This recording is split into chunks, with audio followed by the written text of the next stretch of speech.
Hello, hello, hello. It is Thursday and it is time for Let's Talk Power Live. Why your test prep isn't working. I'm thankful it's Thursday. It's almost Easter.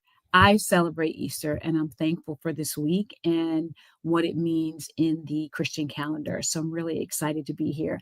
I'm also excited and thankful because last night at 6 p.m., a group of fantastic, committed education leaders from all over the country came together for our Navigating the Space. And we really talked a lot about four key ideas. We really looked at how educators across every spectrum, we had a school board leader there, we had curriculum providers, we had school-based leaders, we had consultants there, um, leadership folks whose work really centers diversity, equity, and inclusion for leaders.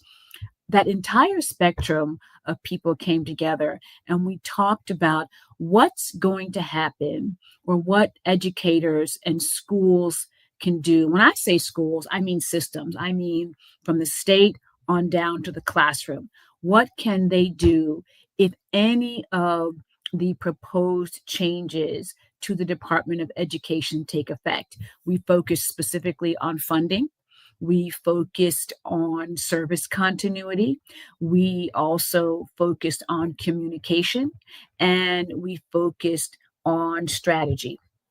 And we really wanted the teams to think about what ideas could be shared back in their context and across the country. We also learned from our attendees to our webinar session, our strategy session, that 50% of our attendees said that their institutions, their organizations are beginning to have conversations. And then we had about 13% said, we're still waiting for clarity. And 25% said we have some have started to plan actually. So we're doing a lot of learning and it was such a pleasure to have that group together. So I'm thankful for that. And as I always ask you, what are you thankful for? It's really important to take time to stop and specifically name what you're thankful for and to be in a place of gratitude. So we're going to get started. I'm going to always ask you that question that I ask you. This week, we're really going to talk about why test prep isn't working, why your test prep isn't working. There are lots of reasons. I'm going to share about 4 or 5 of them today, and then I'm going to give you 3 really strong strategies that I myself have used with my 8th graders and my other school students. And I will tell you the strategies work. My students were among those who demonstrated on average 2 years worth of growth in a single year. So these strategies do work. Oh, who am I? I'm sorry. I am Dr. Tangi Reed Marshall. I am the CEO and the principal consultant of Liaison Educational Partners, where we work across the spectrum of educators, from leaders all the way to classroom leaders. And we help people strengthen their curriculum.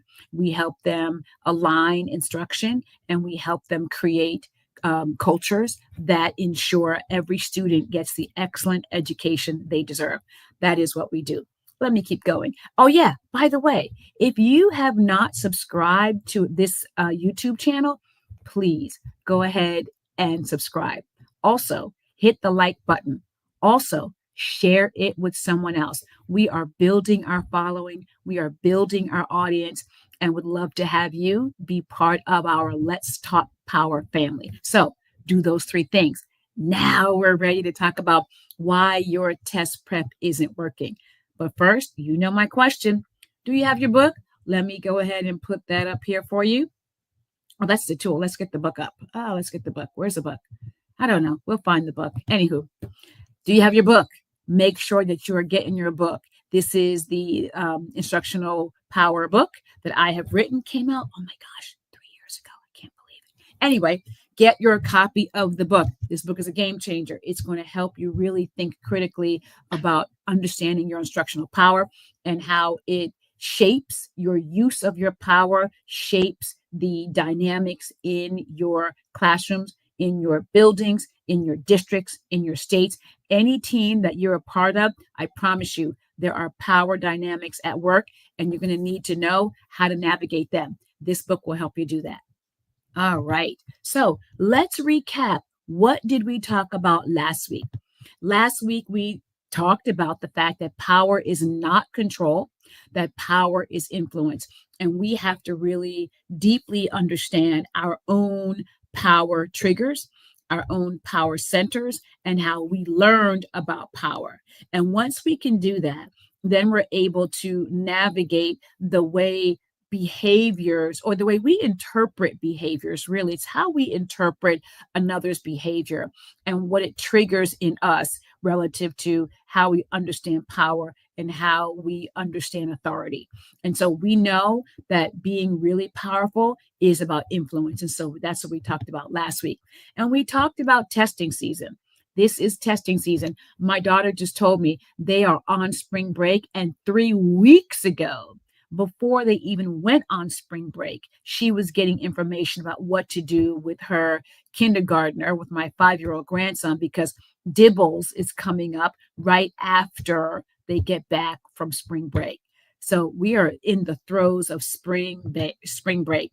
But we also said we really need to have a belief shift in how we understand this time of year. And I shared with you that the old belief is that testing is stressful, it is high stakes, and it is a disconnecting, disenfranchising enterprise. And then we said, we really need to have a new set of beliefs, right? Beliefs that testing really can be a moment of agency.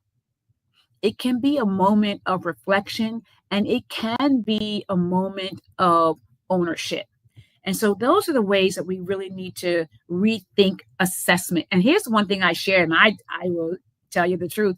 I did not know this until I really began to dig into this. How we use the word testing and how we use the word assess are beyond their original word usages and word meanings. Test, as in its original etymology, had nothing to do with evaluation. It had to do with putting something inside something else. Go figure.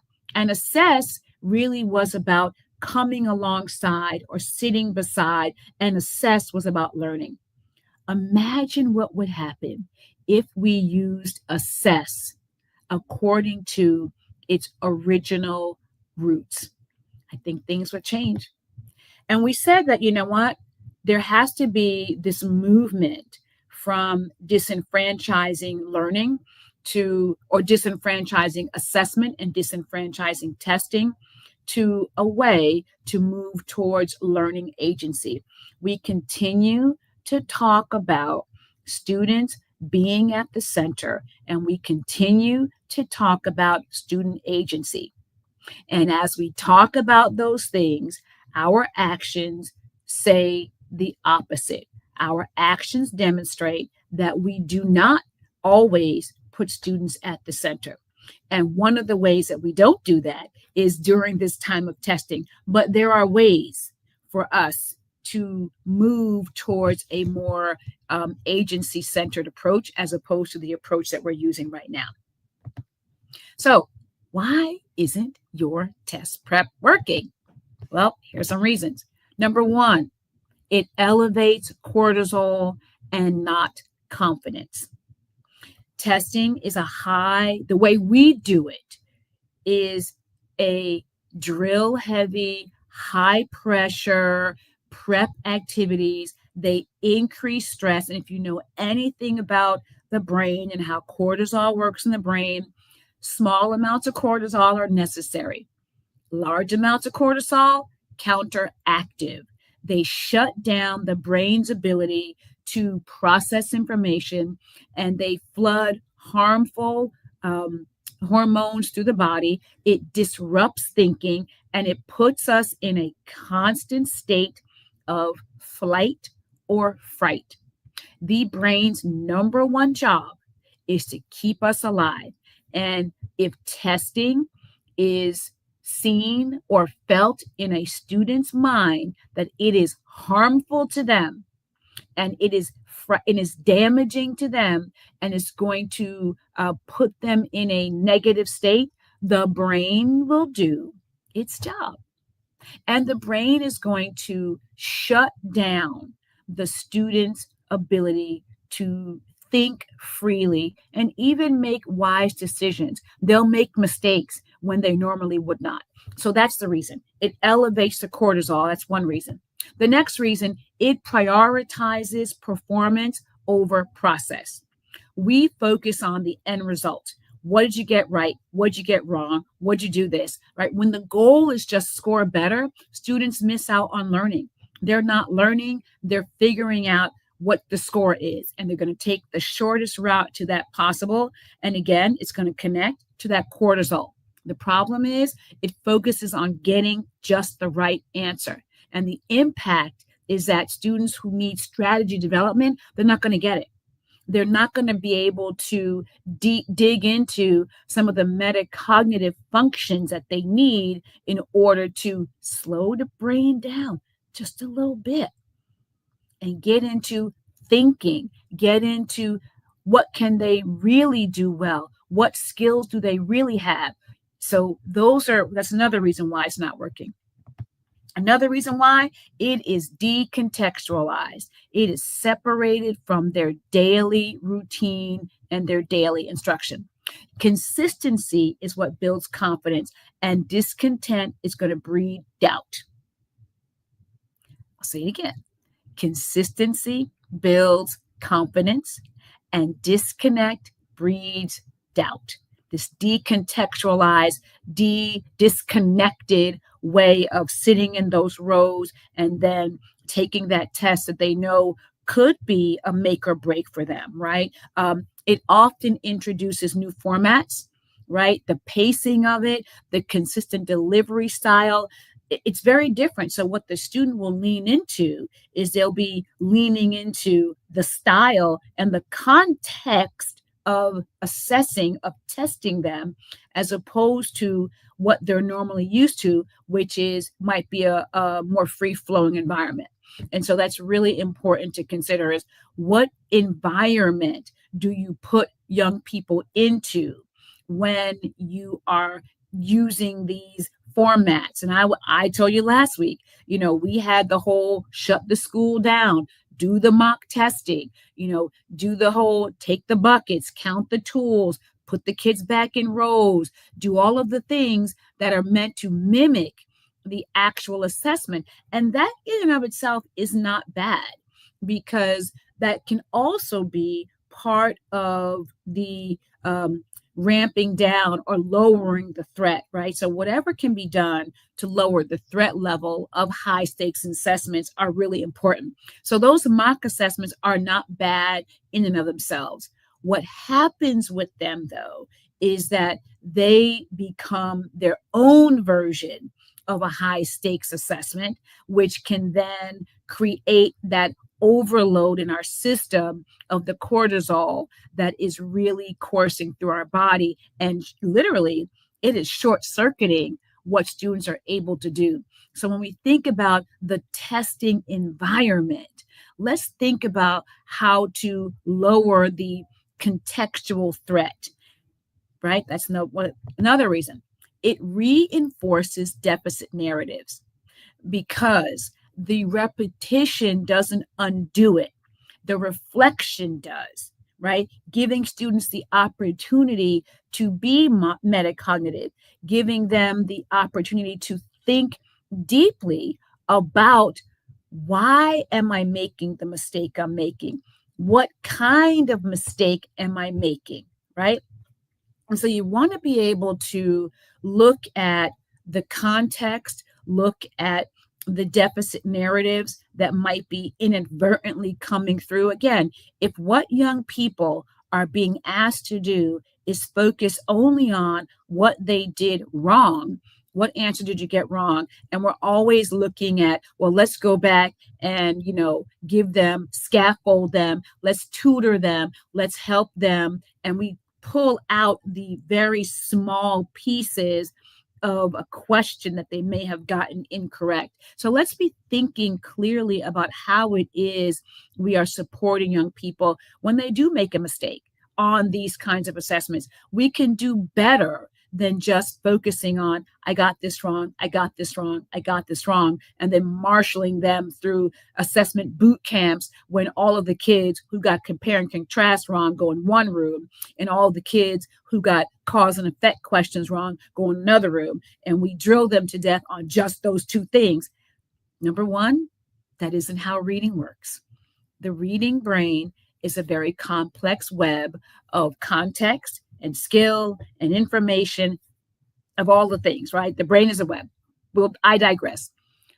But that's not how it works. The brain does not work that way, where we tease out small, itty bitty parts of a reading process when you're looking at comprehension. It's a very, very different and a very deep process to be analyzing, and to put kids through assessment boot camps can be very, very damaging. And then lastly, it does ignore student agency. Again, we keep talking about we want kids to have agency. We want kids to be connected. We want students to really understand and think about what they're doing and being able to be in the moment and make the best choices that they can make. Unfortunately, our processes are counteractive to that. And so the problem here is that students are passive recipients of drill and kill. It happens, right? Rather than the active participants in the reflecting and planning and self-assessment process. Now, we know that young people are not going to be part of the planning process in our end of year or interim assessments. They're not part of the plan. They're not part of the process of understanding, right? They are the passive recipients of paper, and we're asking them in those moments to demonstrate knowledge and demonstrate skill. And that's important. We have to know what kids know and are able to do. But there certainly are better ways in which to prepare them for these moments in time in ways that still allows for there to be agency development, because learner agency and learner ownership is what transforms the preparation into purpose, right? We want them to be prepared, and we want this to be purposeful. So let's get strategic. Let's really think through some strategies to help young people take more ownership and to really lean into this particular time of year in a way that when they come out of it, they feel sometimes better than when they went in. Now, last week, I shared with you a strategy I use with my students where we did a mistake analysis, and we really focused on looking at what kinds of mistakes that they made. And I offered you a tool, and I'll make that tool available to you again, where they looked at their individual items where they made mistakes, and they began to think through and really categorize the kinds of errors they made, whether they made a reading error because they didn't read the text properly. Maybe they had a reading error where they misread the question. Maybe they didn't know what to do. They didn't have the skill. And then sometimes they just didn't read. It happens. You know, if I counted the times I didn't read something and made a mistake, that's another conversation. But that's a way. That was one strategy that I shared with you last week, so you could really help young people take more ownership and really understand their own processes. I want to give you 3 more today. So the first one I want to give you is a collaborative clarity session. These are sessions where students are in study groups. Now, here's the thing about study group. When you were in college, I was in college, we picked our own study group. Students need to be able to pick their own study groups now. But here's the thing. They need criteria that is co-created by them with you as a leader, either in a building, maybe you are an instructional coach, and maybe you are the principal and you are leading your leadership teams in how to create these kinds of groups along inside your buildings. This is an important skill. So the first thing you want to do is you want to make sure young people have a sense of what makes a good study partner. It's not just your friend, because if your friend were like my friend when I was in school, we would have gotten a lot done and it might not have been studying. What you want young people to do is have a sense of what is the study group? Number one, what is a study group? Number two, what are the expectations in a study group? Number three, what makes a good study group participant? And once you've got all of those criteria set between you and them, right? Not just you telling them this is what it is, this is, what the expectations are, this makes a good partner. They need to be part of this. Remember, this is about their agency and not yours. So you want to get them in those groups, right? Help them understand the mechanisms, how they all work, right? And then you want to give the groups back their individual assessments, right? You give them back what they did wrong, all those things. And when they get into their study groups, you want to hear them discussing passages, questions, which ones were correct, which ones were incorrect. How did they arrive at those answers? What were some of the thinking processes behind the responses they made, both the correct ones and the incorrect ones? We want young people leaning into what they do well, not always where they make mistakes. That's a critical skill. Let me understand how I'm making good choices. How am I doing this the right way? And what can I learn from my other classmates? I've been asked to do a lot of work around, with schools and teachers and leaders and buildings. And one of the things I find is that young people have very, very low discourse. There's a lot of teacher talking and not enough young people talking. This is a critical way to get young people talking to one another. It's a really strong way to get young people thinking metacognitively and speaking with academic discourse. So these collaborative clarity sessions, number one, what are they going to do? They're going to build communal processing and peer coaching. That's really important. And then this is a way for students to own their work. They're really going to be owners in their work. And it encourages them to internalize. We keep saying what we want, and these are strategic moves to get them there. This is going to help a young person really build upon their own learning and really connect with their peers in a meaningful way. And this is particularly important in middle school. Middle school children talk. And if you do not give them an opportunity to talk about the things that matter, they're going to talk anyway because that's their job. And so why don't we help them be the best of themselves by giving them heightened levels of academic discourse around which to build knowledge, deepen skill, and be in community with one another. So the next one is answer mapping. This is a fun one. Here's what you do. The first thing you want to do is you want to get your students together, right? And you want to give them the blank assessment before you give them back their corrected or evaluated documents. Give them the items completely blank. You want to ask them to predict which ones did you get right and which ones did you get wrong. And then you want to go ahead and return the evaluated assessments. Let me tell you what. And then students are going to reflect on their predictions. Were they correct? Were they incorrect? This is deeply metacognitive. This helps them say, oh, wow, I thought I got that one wrong. I got it right. Let me take some time and think about what was going on.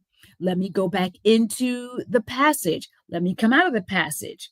Let me really dig into all of that metacognitive thinking and really dig into my own work. Now, they can actually do this individually, right? So you want them to go and work individually as they work through the whole process of mapping out which ones aligned with where they were and which ones were misaligned.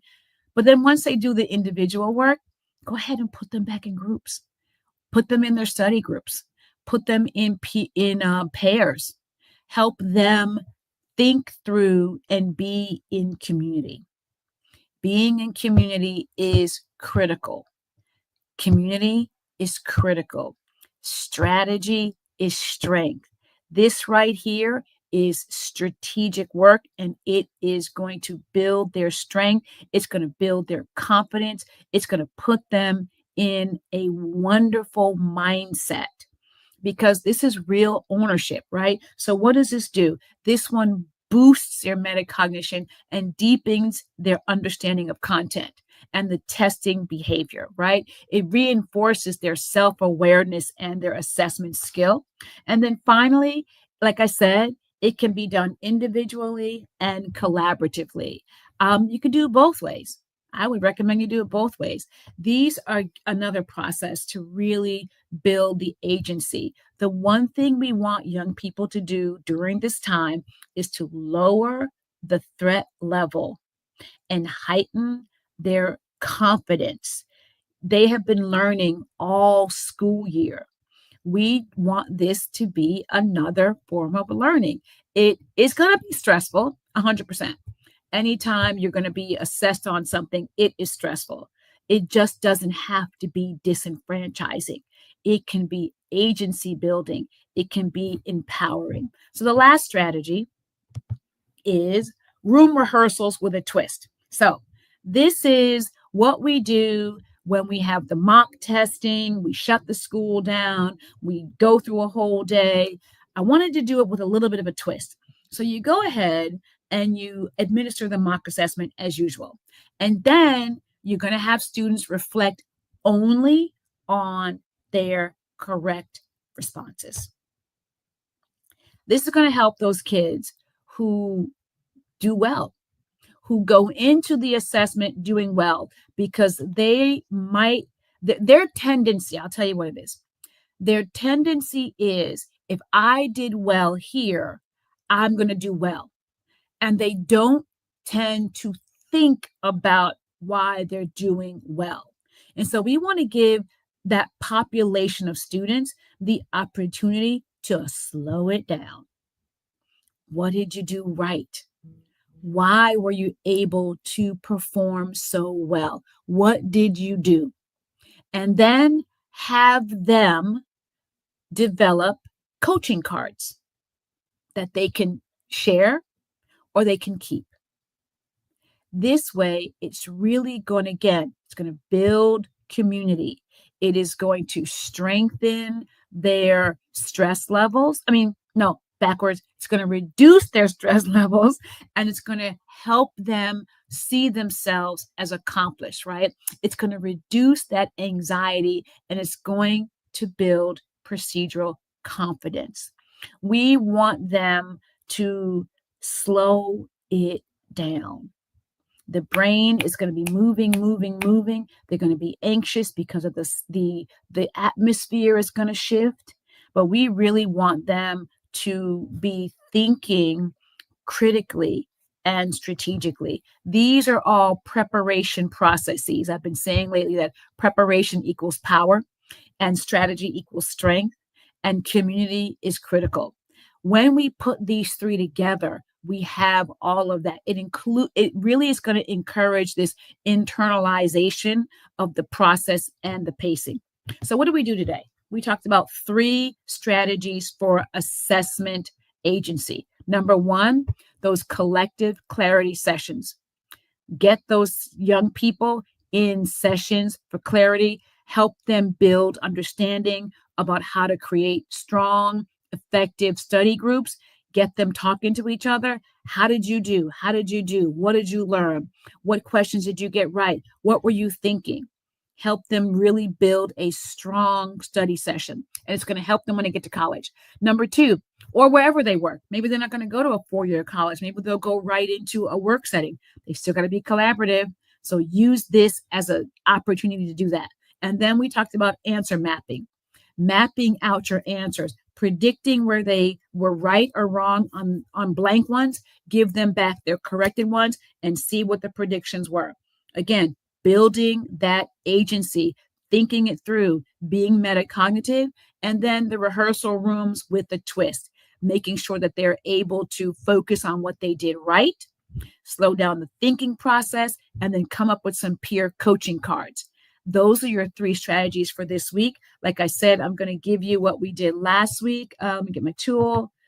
That's your understanding your instructional power tool right there. That will help you. And then last week, here's the tool for last week.